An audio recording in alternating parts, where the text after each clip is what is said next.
Alright, so ladies and gentlemen, welcome to another cassette series. We are back into Central Asia. We have now Aztecs being played here for CodeFender on the south part of the map, and on the other side we've got Gato Armazen. So my Brazilian friend, he's actually a very funny guy. So I barely met him. But we just getting we hit it off very quickly. Like, he's just very funny. He's a very good personality. So we just become very good friends very quickly. So Gato do Armazen, which means the warehouse cat. That's him. And we also have Pugo with me. So welcome, Pugo. Thanks for casting with me. And let's Pugo play himself. Hey, Kavern, thank you again for the invite. Always a pleasure. Very excited about this. This is a very big tournament happening right now. And again, I don't know these players. I never faced them. So for me, it's going to be a learning experience to see what they do. Gato versus Code, Ottoman versus Aztec. So what are your thoughts here? What's your prediction here?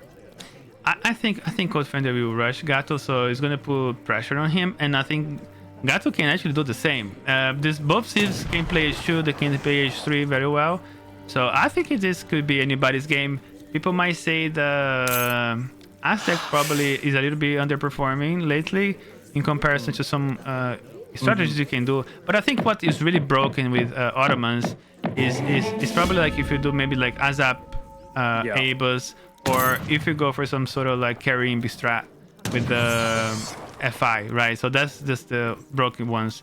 Anything else is anybody's games, and we never know what's gonna happen. But it is gonna depend what Aztecs can actually lead the game, set the pace of the game, because it's just a very fast. You can age up before Ottomans. Ottomans also age up fast because they don't gather food to make villagers. It's slower. As long as they don't keep on losing villagers, they will have a very steady and fast age. So it also has to basically can counterbalances Aztec push. If you're trying to rush Ottomans, maybe it might be not the best thing. So you never know what's gonna happen. But if it's someone that can rush Ottomans, it's definitely Aztecs. I do think Aztecs have a very good composition in age 2, and they can hurt Ottomans. But again, I feel like the best civilization in this match is definitely Ottomans. They are higher up in the tier list. They're also very easy to use.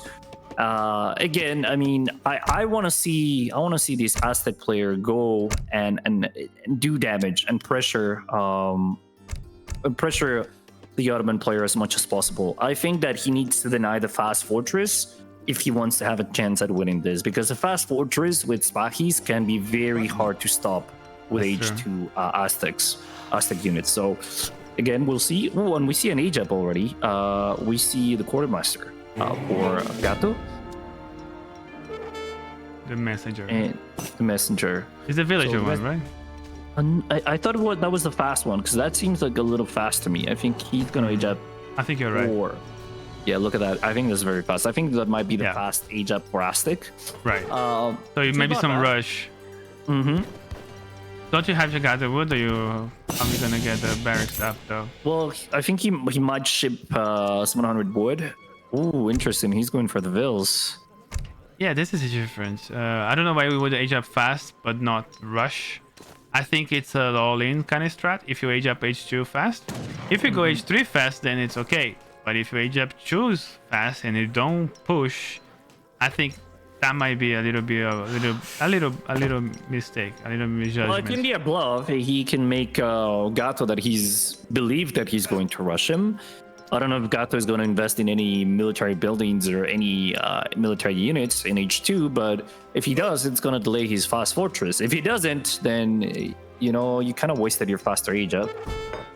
But he's definitely doing actually a foundry in the back, which is okay. It doesn't have a church, so no church, which is weird. No. Because he went with the market, right? Very odd, peculiar. I like the trickle of the experience-wise, because we do rely on a lot of those crates. And he doesn't have an H2 kind of deck, so...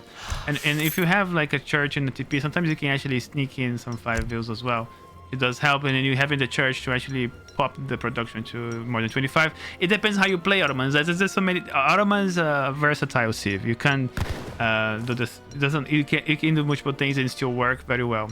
The thing for Ottomans, when I play against Ottomans though, I always FF because I always gonna struggle. Like you said, Spahi could be coming, and if he rushes, then I'm actually quite comfortable defending rushes. That's what I normally my game style. But if he doesn't rush and he FFs and I don't FF behind that, I lose. So for safety, yeah, always behind. So I do that for safety, not because I want to, because I have to. That's true. And it's funny that we're seeing a composition of abuses and grenadiers. So normally you see one or the other, because the macro for them is different. One of them is heavy on coin and the other one is heavy on food. And yet in here, what we see Gato is he's basically training two different types of units. So that's going to be problematic in terms of massing enough. Again, I don't think that's the right play at this stage, but we will wait and see. Right, and this is also everything is countered by Chimo runners.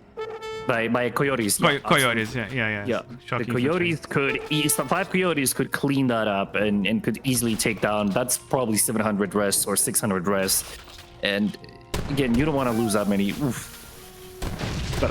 It's working. He's not paying attention. That's actually good for Gato here. Gonna lose all those.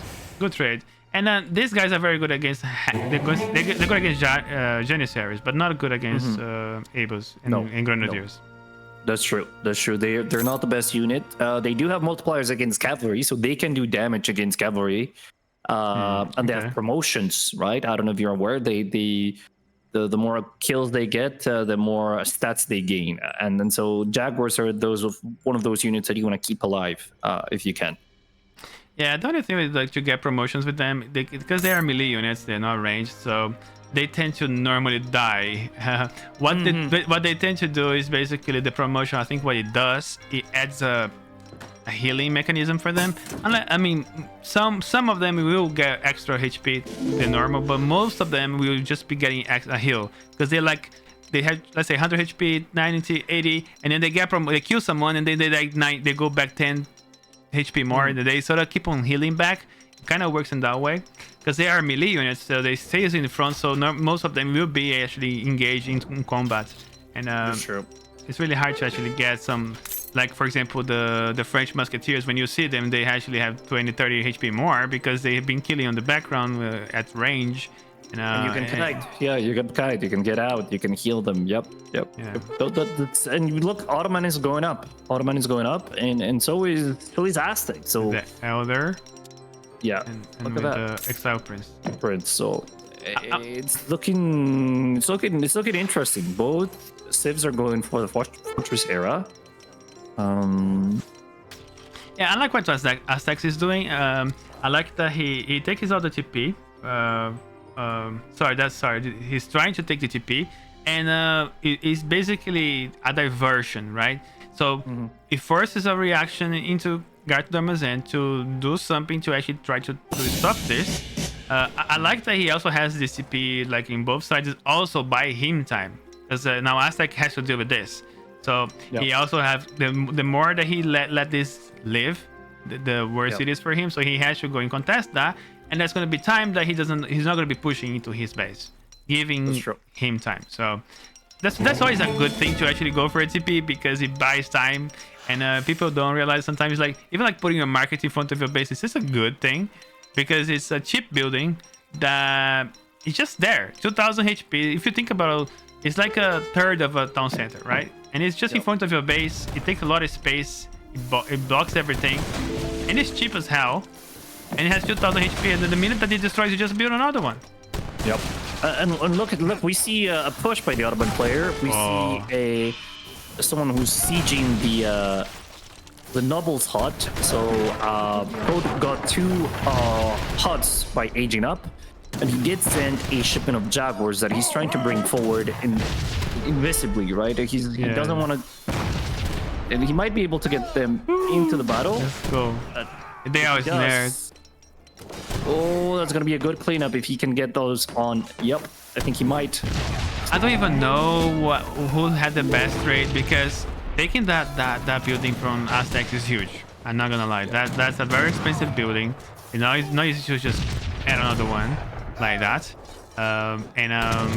However, Aztecs managed to get a good pop and then managed to kill loads of Abels, kill like now Janissaries, Hamburachis. So you know, he got good value. He got good value out of that. Good value. I think for one war hut and you kill like almost 10 Ottoman units, I think that's a good trade. 100%. I would take that. I would take that. He did lose a lot though. So he had 4, then he had about, I don't know, he looked like he had about 8. So he lost half of that. So he lost 4 for in a war hut for all those units. And in war hut, you know, as long as you have 1, it's still okay. And now what wins battles, what wins the game is military. So that's definitely gonna be into. I think Aztecs is on the lead, and there's no doubt. I think the score is showing that as well. Military wise, he's ahead. So what? I love how he's using Jaguars. He's using the Jaguars stock ability, so they're not seen by the enemy.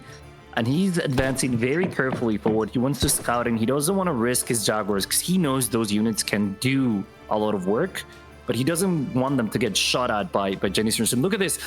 They're walking right into the Janissaries. The Janissaries are not aware of anything until the Jags come out and just start slashing into... Melting everything. Look at that. Beautiful.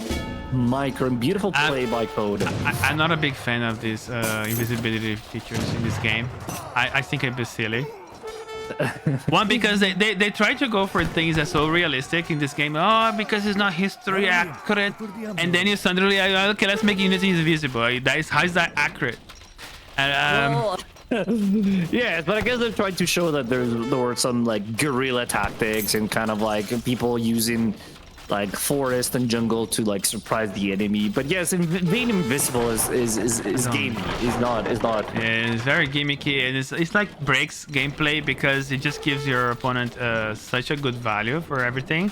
I mean, you're trying to win not by taking your opponent by surprise, but you try to win by micro and by skills.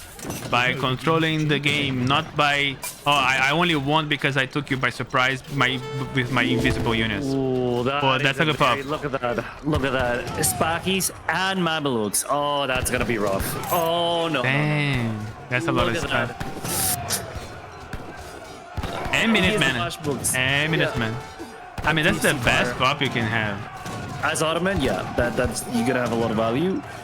Though the Mamelukes are not going to be as good as they could be because there are no range units in this mass. It's only melee, right? And all these guys technically counter.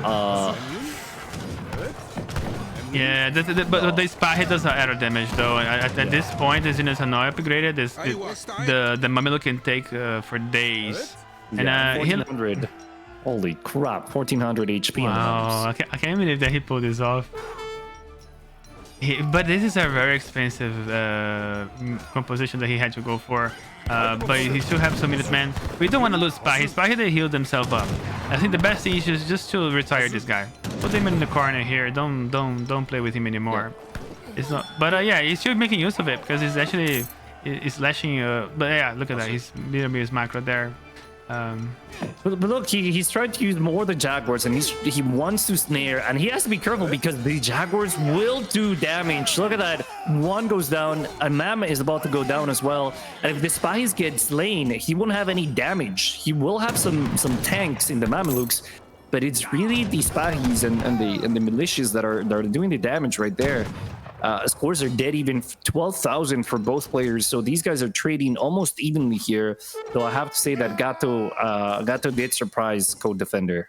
Right, even the military as well in the back sort of kind of does help. Didn't help out that he was not having the infantry at the fight, so it was only the cav against all this Aztecs units, and I think somehow they're dealing with the cav pretty well. I think it's just like cav against cav. It's anybody's game basically, right? And look at the card that is about to come in. Look at the card that's about to come in by Aztec. That the card siege right one? look how many Jaguars he got. So basically, This is that Jaguar, car other basically, Jaguars. yeah. So he got It's the ones you gets lost so Jaguars. far in the game, right? Yeah. Yeah. And So look at that mass. Oh, ooh, my go Fox goodness. too. So he has the Coyotes for the Fox, and he has the Jaguars for everything else, because those guys can eat infantry, can eat cavalry. Yeah, they got no. 2 times against Cav. Look what he's gonna do. Kavern, look at the Jags again. Look at the Jags. Oh, it's gonna go invisible. My God. No. I mean, at the same time, it won't be like last time because the invisible units are spotted by explorers, Only right? 4 views. Yeah, that's still a good rate. That's still a good rate. Oh yeah. But look at the economy. CodeFender 38 vills, and Gato's on 26 because he's popped. He's not even trading vills right now, and he's on 27 vills just now because he started building houses. So he's clearly behind in terms of eco. I mean, very good game for CodeFender so far. I mean, this strategy with the Jaguars are so strong, especially that you can surprise your opponent with visibility. So, tiro na cara. A shot in your face, basically. What a shot in your face. Yeah. He's trying to be funny. But it doesn't make sense because he's speaking Portuguese to someone that doesn't understand what he's saying. So What? CodeFender does not speak Portuguese, does he? I don't think so. Does he? No, I don't know. I don't know where he's from, but I mean, a little bit of a misplay here by CodeFender. He let that Ottoman army get away when he had a very clear opportunity at just doing damage right there. CodeFender is Indian. Oh, really? Okay, so he has no idea what No, he said. Not at all. It's just odd. It's just so funny that when you have all these people from all different cross nationalities playing each other, and some of them they have to sort of normally they Google Translate or something, but if you want to interact and you can't really speak or put on Google Translate, there's no time. Then you're speaking your own language. I think it's just a brain reaction that you don't even think what you're doing. But it's just funny to see though. They're trying to go for a little cheeky raid here with the one Spahi. I don't know. How about getting some what's the name of those guys? Which ones? The priests. The imams. The imams. Imams, yeah, that's it. Some imams could be good. These units are expensive. He could heal them. I would definitely heal them. I would not want to lose those very expensive Mamelukes. Oh, especially because they're good tanks. They look 1500 HP and 40% range resist, so they will definitely. Ooh, but they're going for a nice little raid there. They're gonna get some value. If they can pick up all those vills right there, he's gonna hurt. Oh my goodness. And this Spahi doing added damage, and then there's the Mamelukes snaring and actually doing extra damage. At the minute that they. It's a good combo. It's a good combo. Oh yeah, but Jaguar's on the pro, and I think the Spy is gonna fall, and then at the same time he's gonna get pushed here. I don't know, bit out of positioning here. I like to see my Falconet right here. He's gonna lose that Falconet for free. That was such a bad positioning. It's something that always Nick said: don't sit on your base, in front of your base, chilling with your army. This is not a good practice to be on, guys. Yep. If you want to chill here, where it's safe. Yep. But no, you didn't have mass to stop this anyway. No, and obviously the Faust could have helped, take the volleys there, but this is a very good melee composition. There's Coyotes to deal with the artillery and the opposites, and he has the Jaguars to deal with anything else, and they cleaned up so well. And now Gato has no more army, no more eco. Ugly game. Ugly game. Well, he's saying ugly game, but I can tell you, CodeFender played a very beautiful game in my humble opinion. He had a plan and he went for it. I think he's saying about himself, like what I played badly. He's trying to say. Okay. Look, more cap going into the Jaguars. That's not gonna do it. That's not gonna do it. The Jaguars and more Jaguars coming in. So that's it. That's a game. Again, some people are trying to use the ASAPs, right? Some people like to use like a turtle strat and then move on. But H2 is not as good as H3 Ottomans, that's for sure. And I think we gotta change the overlay cover now for the stream. Oh, there we go. Sorry, there's a little bit of a. Oh, there we go. So we got Germany here on the on the side of the map, we have Gato do Armazen playing with Germany into. So basically, this is a counter pick for the Ottomans, and I think it's a great pick because Ottomans cannot deal with the pressure from Germany very well unless they do something on FI or something like that, or a very boomy strat with we're gonna have to be able to see his deck. There's also the option to go water as well, so he's not going for that because he would have had to either start with the dock to start producing three fishing boats and put everybody on food, and then you can they had different options. You can just leave with we start with the 3 extra fishing boats to actually improve your economy a little bit, and then just play normal and go to either H2 gameplay on H3, but now you have a little dock to help you, so you get your 400 wood from there, then you get 700 wood plus, and then you can even get schooners, that sort of thing, and then you can sort of basically boom on water. But what I like to do better is actually use the Sublime Port if I'm gonna boom on water, and it's a very this is just not a counter, this is a boom water deck, and this can really work into his favor. So what I think he probably wants to do is do the setup like he's doing here. Already has a market, and then he just got the food age up with 500 food, and then you get the discoin because all your food becomes wood. So when you are about like 1600 food, you ship this card, you collect 500 food more, and you're gonna be with like 2500 wood. Yeah. Then you drop like another or even like this, you can still do the same, but he's gonna start with the production at H2, which is totally fine, and especially because he can send schooners as well now. But I think he has to wait for the Sublime card if he wants to do the Sublime card, and then send schooner later. But let's see what it's gonna do. Again, so we can already tell that TheCodeFender is gonna go for a water play in Florida, which is smart, given that he's gonna take advantage of their water resources and hopefully make something out of it. Question is, how is Gato going to react to this? Is he going to go full land? Is he going to try to deny water while pushing on land? It's kind of hard to tell. And if you look at the deck, I don't think he has anything in his deck that will help him deal with water. I think he has mostly a land deck, and time is going to be against him. The longer the game goes, the better the water eco, the more difficult that game is going to be. Yeah, it's not a bad deck. It does have a lot of marks, and it's the extra Arcade Abuser, which is a good card. Brigadiers in case he needs it, I suppose. I'm not a big fan of Town Militia for Germany. I think it's over, it's a little bit of overreaction in there. Yeah, Silversmith, everybody thinks that is a good card for Germany. They do tend to rely a lot on coin shipments. So yeah, not a bad card, not a bad deck for Martin Leichhardt. And here you have your dad. Your dad. Your dad. that's you see, and Germany has the standard age up, the 17 Vil age up. He does have enough for a TP, but maybe not. Maybe he's not going to do a TP. Maybe he's going to do a forward barracks. Or are you going to outpost forward base? Maybe, I don't know, because he's going forward. He's going as forward as he can go without TheCodeFender. So that's a rush.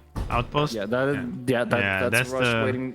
That's a rush waiting to happen, and that's the smart play. I think I like this. If I see a deck that is full water, forget it. I know time is ticking. I'm gonna go and take it. Yeah, this is not a bad thing. This is like pretty much how we had like Ravnak was beating Angors with this strat. It's just so good tempo. It's just and I lost to Germany today doing the forward base crossbow. It's just good. Some people like to play with the crossbow defensively. I think the advanced one, I think forward base is just a bit better.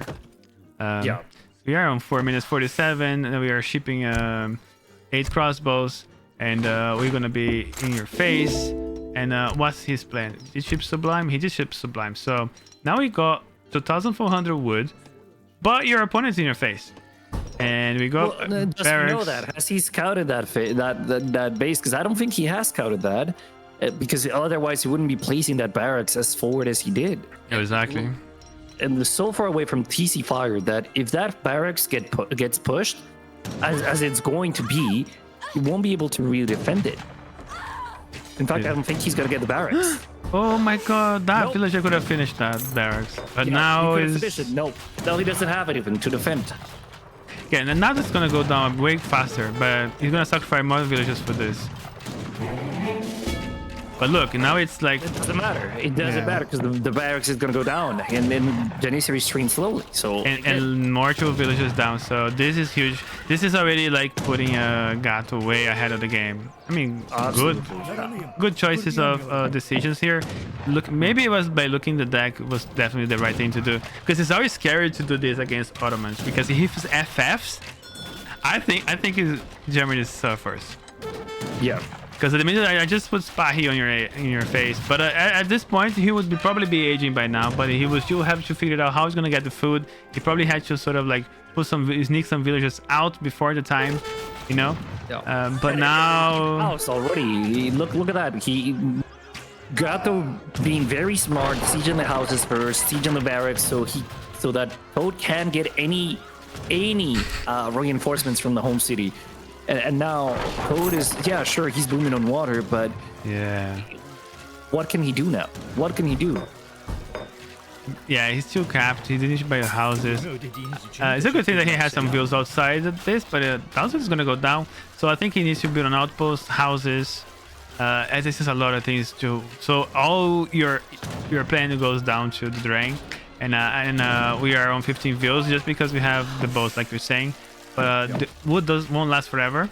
And it is. I think this is looking very green for TheCodeFender. I don't think he was expecting a rush from Germany. Look at Gato picking up the vills in the north as well. Look, very good push by Gato. Yeah, very good. And I gotta say, this aggressive play was beautiful. Absolutely beautiful play. That's exactly how you respond to someone who's water booming. He has no 3 Hussars. This doesn't have 5 gens, so it's very easy to rush this because he has no units H2. So you have to FF. No Town Militia either. No Town Militia either. Right. So the best thing you can do with this deck, if you see, is FF, because you can completely fool your opponent think you're gonna play into water, and then you FF and you come with this Spahi and you win the game. That would have been the brilliance of this strategy, to fool your opponent, having no units here and loads of units over here. That would have completely destroyed Gato here. But you know, it was a very good strategy. I think normally you see what you see from Germany is what I normally would do playing Germany, unless you do something like this. But normally what we see is like you land raids, an FF, like then you have loads of your lands, upgraded your lands, like come with all the skirms on the world and the war wagons, and it becomes a nightmare to deal with. It's really hard to stop. I mean, I think Germany would win either way here, but there's a good response for that kind of strategy, because you're gonna have some good economy behind this. Then it could be anybody's game. At least give Ottomans a chance to fight H3, but Gato just doing this amazing rush here. It completely takes him by surprise, and that's why you have to scout. You remember when you have to scout. This was poor scouting on TheCodeFender. You can't put it otherwise. Had he noticed the forward tower, he would have been a little bit more prepared for this, but he didn't. He just completely thought that he was going to be left alone for the entire game and he was going to boom. And Gato just showed up and he chose violence. He came in and he picked up everything that he needed to pick up. And I chose violence. He chose violence. He wasn't taking no hostages this time. He went for it. 100%. He wasn't negotiating with Code at all. Yeah, Code just haven't realized he lost already, and this is over. But it's just a matter of there we go. He finally surrenders. Yeah, that was a good strat for him. And I just like Spain's ability and tempo a little bit better. But again, those two civs are not civilizations that I play. I don't really play Spain or British that much. So again, that's not my number one. How MU. It's not a MU that I do often. So what do you think about this game? We have CodeDefender playing Spain, talking about Spain, and we have Gato playing Lakota. Well, this is I don't know myself. I have a blocker against Lakota, but the Lakotas that I lose to, they're normally FI, and I can't stop their FI. I struggle. I really struggle. But if there is a Civ that can put pressure into Lakota, it's definitely Spain, because you're gonna have good tempo. So I think Gato Armazen will have to put a lot of pressure into Spain. Not a lot of pressure. He has to do some sort of semi-FF and try to raid and idle, maybe try to take the outpost. And a fourth outpost here against Lakota would be huge for Spain. So if he can catch the outpost in scout very well the game, he can sort of turn the tide. But I think it should be Spain favored here, in my opinion. Again, I do think that Spain has a really good.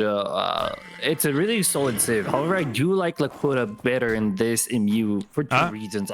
I think rifle riders are extremely good against pikes, musketeers, cannons, garrochistas as well, the lancers as well. They do fairly well. So that's usually the H3 composition rods as well. They get melted by rifle riders. So usually I find that Lakota does extremely well because with one unit they can counter pretty much everything they have, and forces Spain to go skirms, which is not something that they do very often. And so Spain has to play rod skirms if they want to beat Lakota, and that's not really a composition that you see that often from Spanish players, because they don't really have the cards for that, as often. But I guess we'll see. It depends if we're going to see an H2 aggression from Gato or if we're going to see an FF. So far, both players are going for trading posts. I mean, CodeDefender already has one, and Gato is going to pick a second one here. And I think he wants to get the XP. Ooh, what is that? Look at this deck. Gato rep. It doesn't have it. Gato Rapido. Okay, that's interesting. He doesn't have an H4 card, so it basically is a fast cat. So he basically did a specific deck for him. So, and I think he put the name in Portuguese. I don't know. That's funny though. But I like that. That's a very interesting deck. If I see that deck, I can expect a very aggressive H2 from Lakota, because look at the shipments there. No H4 shipments. It's nothing but Commerce and Fortress Era. Well, but he can also FF and keep on shipping all these units, and then ship those units back to back. So it's shipments over shipments over shipments, and getting experience and putting pressure. So that could work. That could work because it's all about the tempo of the military. So he's using shipments for extra resources instead of relying in crates and that sort of upgrades and. And look at that shipment. So so Gato sends the 3 vills first, and then he sends 300 wood. And what is he going to use that 300 wood? Let me tell you how he's going to use it. He's going to put a forward warhawk as close as he can to the Spanish base, and he's going to start sending military shipments one after the other. I think that's the reason why he's sending that wood. He wants to be very aggressive. Right, that makes sense. Yeah, for me, I like I said, I have a massive block against Lakota. I always lose. But like I said, the ones that I lose to, either I failed my rush or they F5.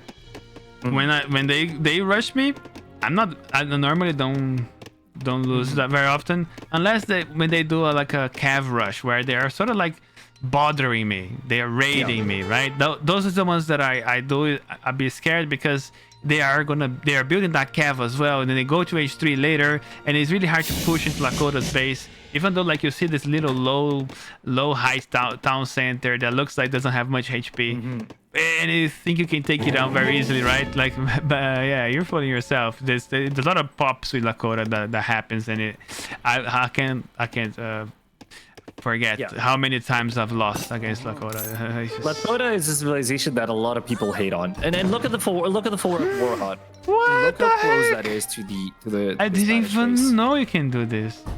But it got spotted by CodeDefender. So this time CodeDefender knows that Gato is coming for him. He's going to kill one of the villagers.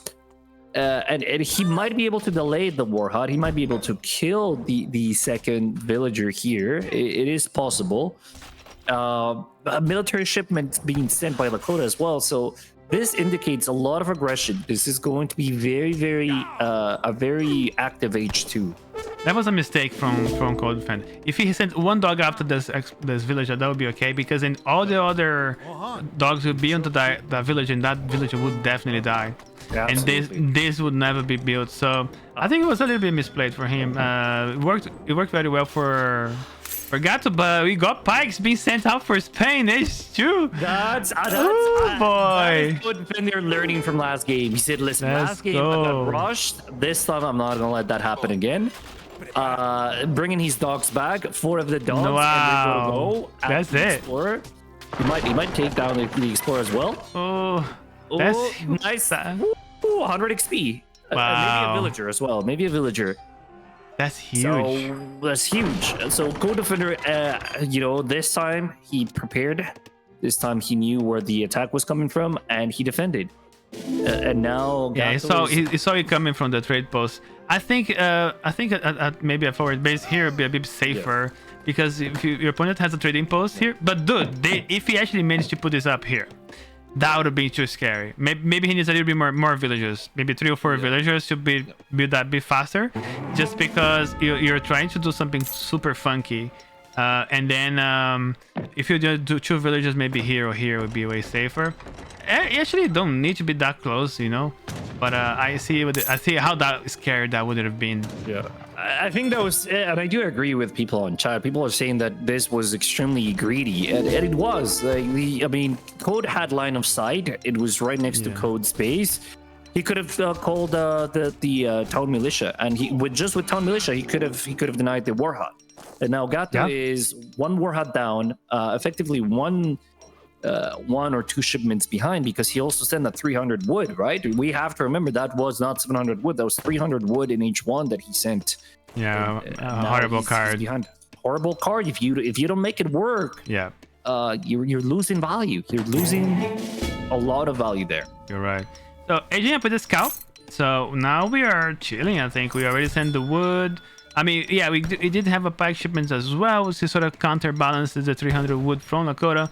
But you have to understand that he almost lost a villager, sort of, lost the explorer, lost the temple, and that is definitely gonna favor CodeFender, because he's gonna have good shipments to come, and also he also got both of them got the hippopotamus. The hippos, yeah. Yeah. I hate when people don't get them. What? This is the best treasure in the map. Oh, look at that. Look at that. Very, very good Gordo. here by Gato. Look, Gato's just poking. Killing the dogs. Managed to survive this. Those pikes as well. If those pikes go down, he's going to be very, very, very weak. Let's be careful with that. Speaking fat. I mean, that's a funny name for a dog. Can you actually change the dog names? Because Don Gato? Probably not. No. I think those are preset. Cerveza, that's funny. Okay, so we're still trying to rush as Lakota. We have a lot of food, but we are shipping coin. I think he can FF with FI with this. It doesn't have a F4 cards. Oof. Yeah, oof. I mean, that's a problem. You can't really go FI if you don't have any H4 cards. And Lakota has some really powerful H4 cards that buff your units by almost 20 or 30%. 2 cards total. So if you don't have those in deck, I gotta say that's not looking good for you. CodeFender is up. So he aged up with the Hus. He spent a lot of res on dogs multiple times to counter those Sitans here.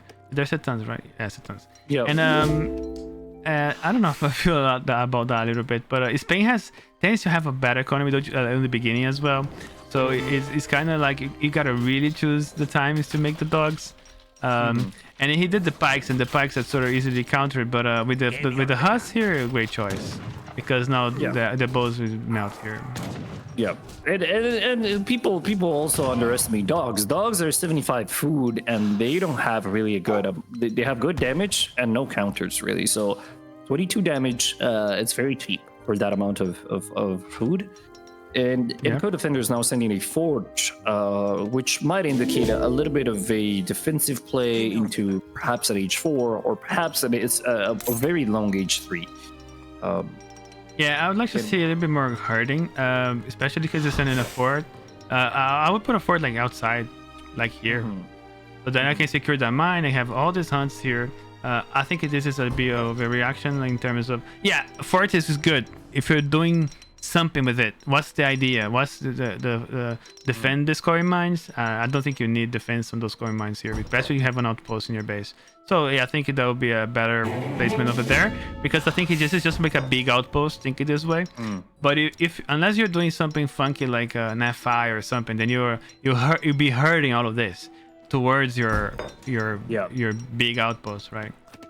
You have to make sure to secure those hunts before it's too late, especially when you're facing Lakota, because Lakota is a civilization that thrives when they raid, when they do when they hurt your economy, right? They go in, they kill a vill or two, they pull out, and they're too fast, you can't really catch them. And again, the herding needs to be better from Code if he wants to really solidify his position here. He's 3k ahead, so by no means he's doing badly. He's doing quite well. Oh yeah. But he could be doing better.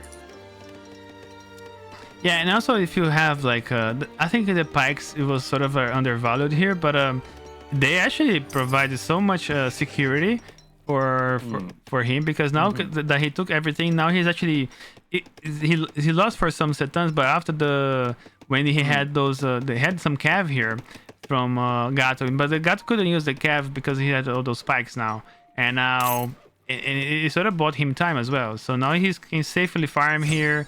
He's just chilling, and but he needs to be really careful. Are we seeing some revolt from Spain? I think we are. I mean, we can see a revolt from Spain, and Spain is going up. But look at Gato. Gato's massing the food.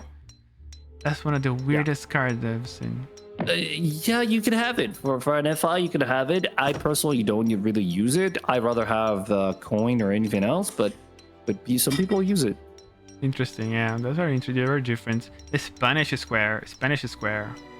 It gets that 10% armor plus spikes, 20 pikes. That's funny.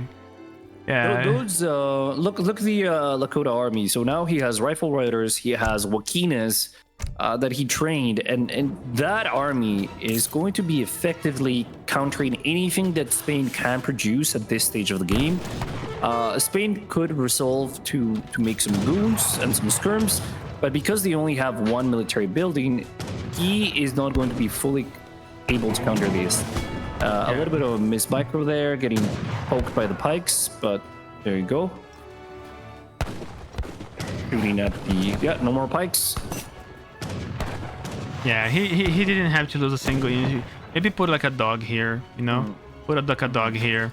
You just get visibility, and you wouldn't lose hussars, because the minute that you revolt, these guys become hussars of death, and they're like Mamelukes and on steroids. So you can lose them. You can play this kind of game with a civilization like Lakota that can melt Cav. You got lucky that he only lost one. Yep, absolutely. And look at the great migration happening from the villagers. The villagers are completely idle right now because they had to abandon that food source because it was poorly herded, right? Now they have to cross the entire map and start gathering now. And all this time, Gato is he's gathering resources. Two heavies are being popped, and very good volley. Yeah, I mean that was worth losing the hussars for these volleys here. You don't want Lakota to get massive skirms in. But it's still rifle riders could be still a problem. But he keep on making more Wakina. Yeah, pure rifle riders could technically just clean this, and he has technically some axe riders right at the bottom. If you look at the river, he does have some units, I think, idled. I believe, yeah. So he shipped 5. Yeah, now he can send loads of units. He has a lot of unit shipments, so he can be sending units like back to back for the next 10 minutes. But he needs to kill staff to get experience, otherwise he won't be able to do it. Yeah. And he should take down that trading post. That trading post is feeding Spain's industrial era units. Look, look at the rifle riders poking. Look at that. Like nothing. They're gonna pick up. Oh no, miss micro there a little. There you go. They pick up one heavy cannon. They're gonna pick the second one like nothing. Right, but the skirms and the Minutemen doing major damage with the fort. Now the fort comes in handy because of the location of everything. I think it was a bit. I think it was a bad play for Gato. He's playing a massive price for this. Two heavy cannons. Look at his skirms on the top, getting melted by two Falcons. Falconets and Haas. So again, you can risk your skirms like that. This is the age 4 age up. Yeah, so he kept those safe behind the fort. Yeah, clever. And a very, very clever move. And again, the skirms had no protection, so it worked for him. It worked for him. Yeah, at the same time as well, that he didn't hard here, but he got all the food that he could have had on this side of the map. Now he can quickly. Now he's gonna be all his villagers on his other hands, which is sort of like relatively safe. Not entirely safe, but a better player would have punished that. But yeah, but taking the trade TP, that's definitely what he should have done first, because he does only have unit shipments. So I think he wants to get that. He needs this because he only have unit shipments. Yeah. And I think you gotta remember that if you see only Haas from your Spanish opponent, you can go full Bull Rider. Bull Riders will do extremely well against artillery as well and against Vills, because they have a much better fire rate than Rifle Riders. So. And you can tell, right? The revolution is coming, and usually when Spain revolts, is usually Chile, right? So it's Haas. Look at that. Villagers are migrating. Revolt. Twice the score now. Yeah, revolutionaries. Units. Look at that. Hussar of that. Oh my god. 20 of them. And he managed to sneak in a factory as well. When you get to manage sneak a factory with the Chile revolt, then it's very, very scary. Yeah. I don't think you should be chasing here. Just wait. You're losing Hussars. But if you manage to connect, you're gonna lose your Dragoons. Yeah. I mean, Rifle Riders can do well against this mass. Pretty much everything in this mass can be effectively killed by Rifle Riders. But Boar Riders will do better against the Haas. Against the Haas. I think Boar Riders do very well against Fox as well.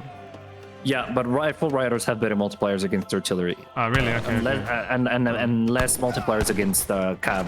So while they can do against Cav, like it won't be as effective.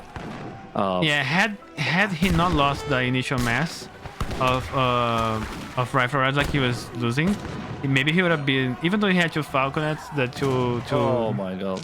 Look at the Vills and the Skirms dying at the top. Oh no. That's you see, that's completely. They have 75 damage, bro. They're not something to fuck around. No. You can't expose units to do that. And some civs can get away with walling the map and waiting for Spain to come to their side of the map and then using goons. But not Lakota. Lakota can. Oh my god! What are you hunting so close to the middle of the map when you have safe hunts near your base? It's scary. Oh no, it's snaring. And the snare as well. Look at that. Look how quickly they kill the Rifle Riders. And look, he has 1,200 resources here. He could have been making more revolutionaries here. Yeah, he could be bringing more revolt. Yeah, I normally have more coin because of the trickle. Because I normally when I revolt, I don't have extra food. But if you actually manage extra food, it's pretty good because you can make more revolutionaries. Yeah, absolutely. That extra food will come in handy, and keeping your revolutionary mass alive means that you can protect your cannons, which ultimately are your siege and your damage makers. Yeah, I don't even care about the Fox at this point. I would just play with the revolutionaries and try to kill villages with the Cav at this point. That mass is unkillable, basically. At this stage, with what Lakota has, it's unkillable. Yeah, I would put my factory on food, to be honest, and start making revolutionaries.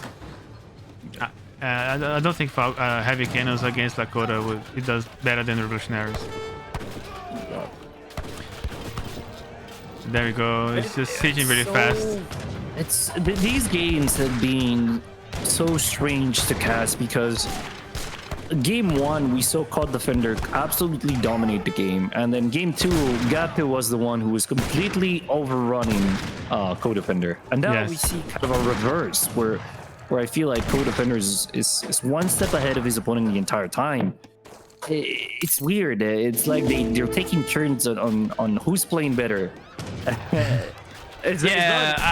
I think what didn't work for Gato was he went all in, right? He tried to do an all in, and that's why I'm not the biggest fan of all in, especially in a tournament setting. It is the risk factor. If it doesn't work, you lose the game, right? So, like, would you do Baja California? You could, but I wouldn't. But it can work. Most of the time, if you're not prepared for Baja California, you lose the game.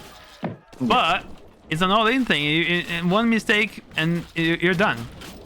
That's just not something I would have done. But it's the same thing with that 300 wood H1 shipment for Lakota. It's a bit gimmicky, you know. It's too risky. Too risky.